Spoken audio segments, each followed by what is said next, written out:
There is a silent disease among men today. They start strong, they speak boldly, they promise change. But they do not follow through, and slowly, without announcement, they become harmless. This is the problem. Not lack of talent, not lack of intelligence, but lack of disciplined severity. Tonight we solve that. Tonight we speak of becoming so controlled, so deliberate, so unshakably disciplined that people feel it in your presence. And it unsettles them. If you wish to be liked, be agreeable. If you wish to be respected, become difficult to move. I am not here to inspire you. I am here to remind you of a truth that men like Niccolò Machiavelli understood centuries ago. Power does not announce itself. It is observed, and discipline is its most frightening form. Let us begin. Discipline as power, not self. Help, let us begin by destroying a comforting lie. Discipline is not self-help. It is not a morning routine posted for applause. It is not cold showers for aesthetics. It is not productivity hacks, motivational quotes, or color-coded planners. That is decoration. Real discipline is power. And power, as Niccolò Machiavelli understood, is never about appearance. It is about control. Listen carefully. Most men pursue discipline to improve their lives. The strategic man pursues discipline to control his position. There is a difference. The first man asks, "How can I be more productive?" The second man asks, "How can I become immovable?" The first seeks comfort in structure. The second builds structure so severe that it reshapes his identity. This is where fear begins. Because when a man becomes disciplined beyond emotion, beyond convenience, beyond negotiation, he becomes difficult to influence. And influence is what the world trades in. Understand this deeply. People do not fear strength, they fear resistance. If you can be persuaded, you are manageable. If you can be tempted, you are predictable. If you can be emotionally provoked, you are controllable. But if you are governed by a code that does not bend for mood, fatigue, or applause, you become a problem for the undisciplined. Consider how most men operate. They act when motivated, they rest when discouraged, they speak when emotional, they retreat when uncomfortable. Their behavior is seasonal, and anything seasonal can be waited out. But discipline, when forged correctly, is not seasonal. It is mechanical.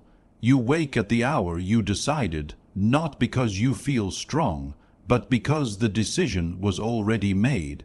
You train when tired, not because you enjoy suffering, but because weakness does not get a vote. You complete what you start, not because it excites you, but because your word to yourself is law. Do you see what is happening? You are removing democracy from your impulses. Most men live in emotional democracy. Every feeling gets a vote. Every distraction gets a hearing. Every craving gets consideration.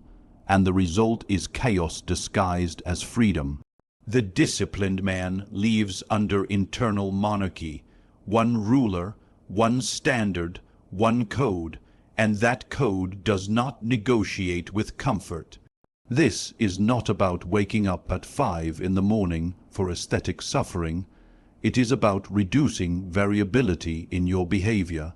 Because variability is weakness. If your effort depends on your mood, then your mood controls your results. And if your mood controls your results, then anyone who can affect your mood can affect your trajectory. A single insult ruins your focus. A single rejection destroys your consistency. A single bad day cancels your commitments. You are not in control. You are reactive. And reactive men are easy to manage. The disciplined man is frightening because he does not spike and crash. He remains level. He remains deliberate. He remains steady under praise and steady under criticism. You cannot bribe him with approval. You cannot derail him with disapproval. His behavior does not fluctuate according to social weather. And that stability becomes intimidating. Imagine two men entering a room. One is charismatic, expressive, animated. The other is calm, reserved, composed. The first man reacts to the room. The second man alters the room. Why? Because the disciplined man is not scanning for validation. He is not adjusting himself to fit energy. He carries his energy like a fixed gravity, and gravity does not ask permission. Discipline is the training of this gravity.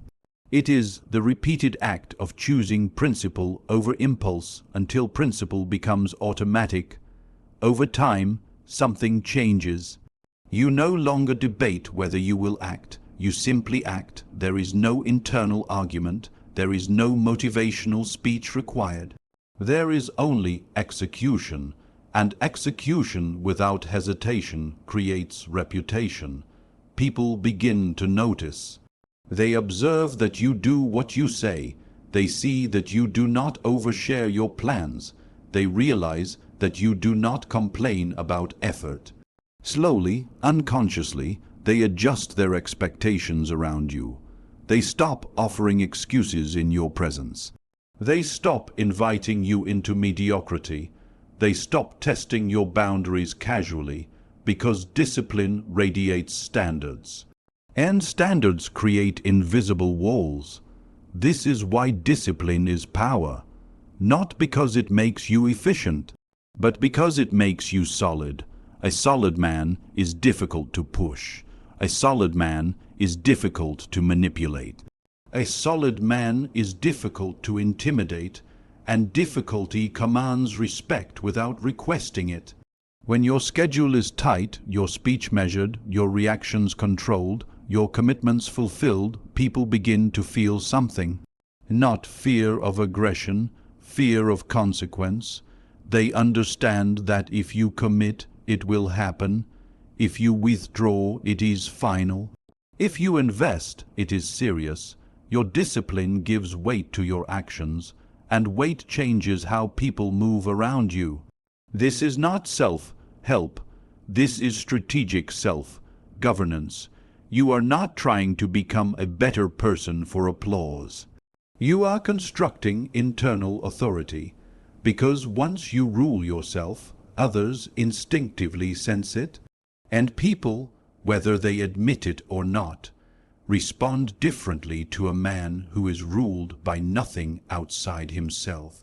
Let us speak of emotion not to destroy it, but to master it. Most men believe emotional intensity is strength.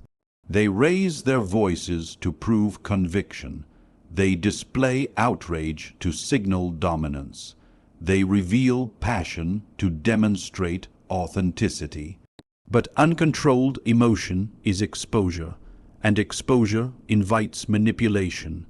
Niccolò Machiavelli observed power not through fantasy, but through patterns. And one pattern repeats across courts, kingdoms, and modern rooms alike. The man who reacts emotionally can be steered emotionally. If I can anger you, I can direct you. If I can flatter you, I can use you. If I can make you jealous, I can control your decisions. Emotion becomes a lever, and levers move those who are unguarded. Understand this clearly. Emotional detachment does not mean coldness. It does not mean you feel nothing. It means your feelings do not dictate your behavior. There is a difference between experiencing emotion and obeying it. The undisciplined man obeys. He speaks when insulted because pride demands response. He over-explains because insecurity demands validation. He chases because attachment demands reassurance, and in each case he reveals his dependency. Dependency is the opposite of power. When you need a reaction, you surrender control. When you need approval, you hand over authority. When you need closure, you give the other party leverage. The strategically detached man observes first. He does not rush to respond. He does not rush to defend. He does not rush to correct every misunderstanding. Why? Because urgency often signals weakness. The world is full of provocations designed to test emotional stability. Disrespect, delays, rejection, silence, competition. Each one asks the same question: can you be moved? Most men answer immediately. They send the message, they make the call, they confront publicly, they reveal their agitation. But the detached man remains composed, not because he is unaffected, but because he understands timing. He understands that emotional displays are data, and he does not give data freely. When someone attempts to provoke him, he watches the attempt. He studies the intention. He allows the other person to expose themselves fully. Silence becomes strategy. Stillness becomes intimidation. There is something deeply unsettling about a man who cannot be baited. People expect reaction. They rely on it to measure where they stand. When you deny them that reaction, uncertainty begins to grow. And uncertainty shifts power. Consider negotiation. The first man to display desperation loses position. The first man to reveal attachment loses leverage. The first man to overcommit emotionally gives away bargaining strength. Detachment protects positioning. It allows you to walk away when necessary. It allows you to delay response without anxiety. It allows you to choose action rather than discharge emotion. And choice is the essence of control. Emotional men are predictable. They escalate quickly. They forgive impulsively. They threaten without calculation. They commit without evaluation. The detached man does none of this. He measures, he filters, he calculates consequence before expression. This does not make him heartless. It makes him formidable, because when he does act, it is deliberate. When he speaks, it carries weight. When he withdraws, it is intentional. People learn that his calm is not weakness, it is restraint. And restraint suggests capacity. Think about that. When a man shows anger easily, you see his limit. When a man shows calm under pressure, you begin to wonder how much he is truly capable of. Detachment creates mystery. Mystery creates caution. Caution creates respect. In relationships, in business, in leadership, the one who governs his internal state governs the external dynamic. Because emotional storms cloud judgment. They lead to premature decisions, unnecessary conflicts, exposed vulnerabilities. But the man who can feel anger without showing it, feel attraction without chasing it, feel disappointment without collapsing under it, he maintains clarity. Clarity is advantage, and advantage, consistently applied, becomes dominance. There is a mistake most men make when they hear the word discipline. They assume it means becoming rigid, transparent, easy to read. They think structure makes them obvious. But true discipline creates a paradox. Your habits must be predictable, your moves must not. This is where strategy begins. Niccolò Machiavelli understood something essential about power. Familiarity breeds comfort, but unpredictability breeds caution. If people can predict your reactions, they can prepare for you. If they can prepare for you, they can neutralize you. If they can neutralize you, they stop respecting you. So you must divide your life into two layers. The foundation is routine, the surface is strategy. Your routine must be mechanical, your standards must be automatic. You wake at the same hour, You train whether watched or alone. You complete tasks whether praised or ignored. You respond to your responsibilities with the same intensity every day. This predictability builds force. It makes your growth inevitable. It removes randomness from your effort. When others fluctuate, you compound. When others hesitate, you advance.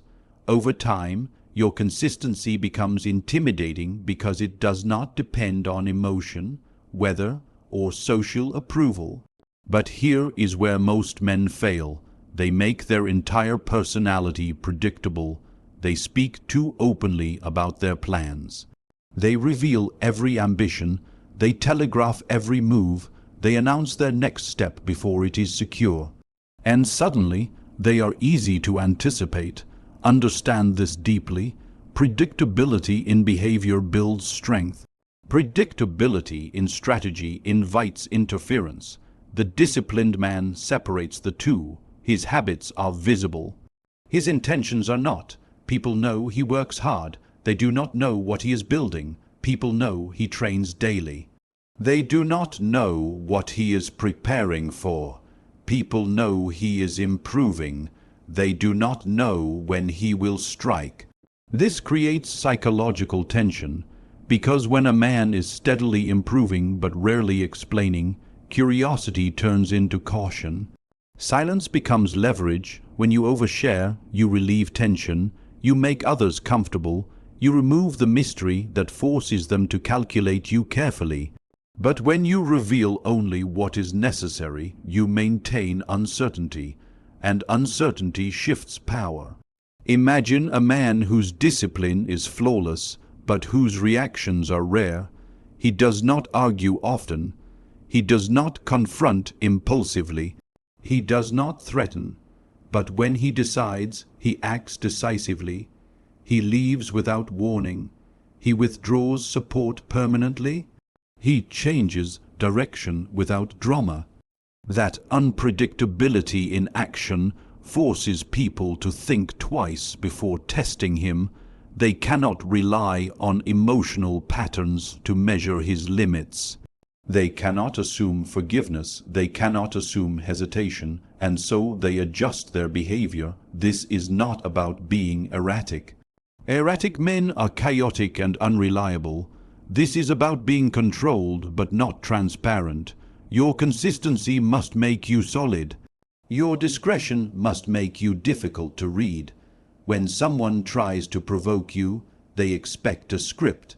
When someone tries to challenge you, they expect a familiar response. But if your reactions are measured and rare, they lose their script. And when people lose their script, they become careful. Carefulness around you is a sign of authority. The disciplined man understands timing. He does not respond instantly to every challenge. He does not reveal emotion at every slight. He waits, he observes, he allows others to miscalculate, then he moves once precisely. This precision is only possible because his foundation is stable. His habits remove internal chaos, so his actions can remain strategic. Without routine, unpredictability becomes disorder. With routine, unpredictability becomes power. People will know you are disciplined. They will see your consistency. But they will not know your threshold. They will not know your final decision until it is already made. And that gap between observation and certainty is where psychological advantage lives. Power is not declared. It is observed, and nothing builds a more intimidating presence than a reputation forged through relentless consistency. Most men attempt to appear strong in moments. They display intensity when watched. They perform discipline when praised. They speak of ambition when inspired. But intensity that depends on audience is theater. Relentlessness is different. Relentlessness is what you do when no one is measuring you. Niccolò Machiavelli understood that perception governs influence. A ruler did not need to constantly prove power. He needed a reputation that suggested consequence. Reputation is anticipation. It is what people expect from you before you act. If your reputation is inconsistency, people test you. If your reputation is hesitation, people pressure you.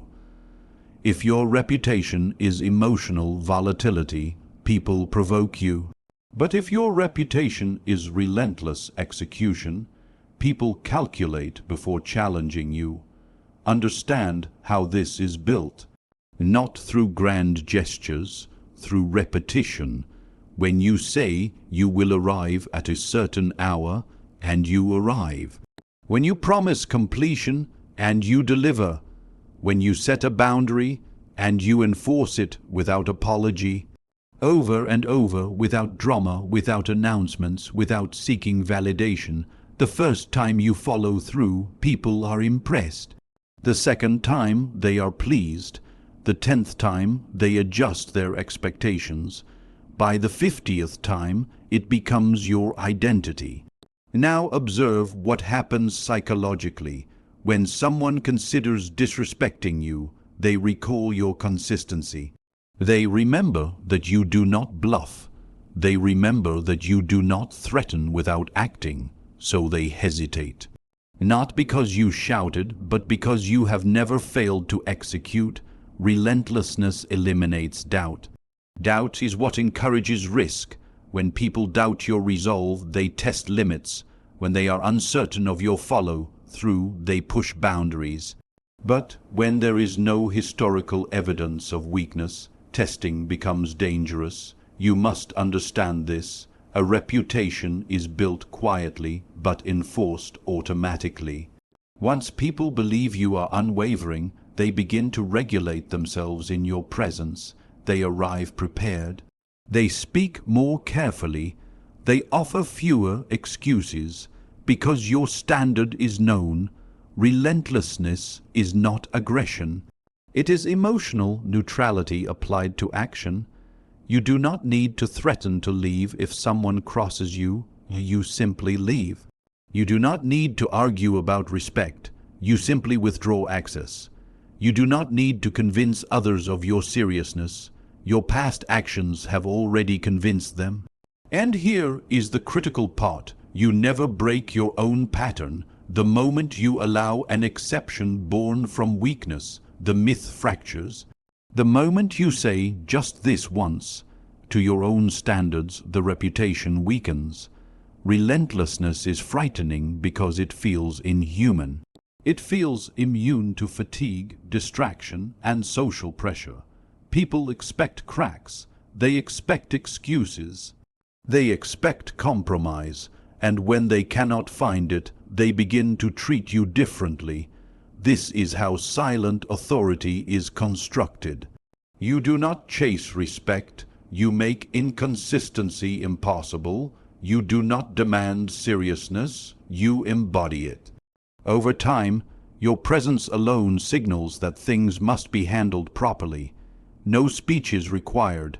No emotional displays necessary. Just history of discipline, history of follow-through, history of consequences.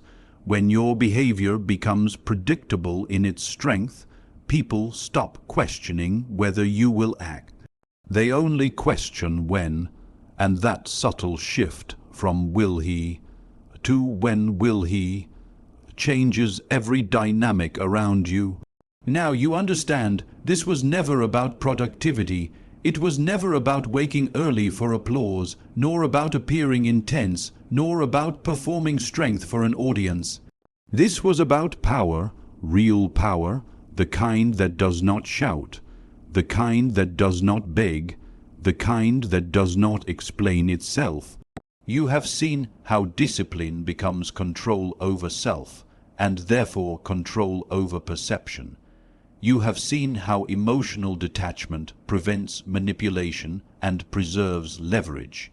You have seen how predictable habits create strength, while unpredictable action creates caution. And you have seen how relentless consistency forges a reputation that speaks before you do.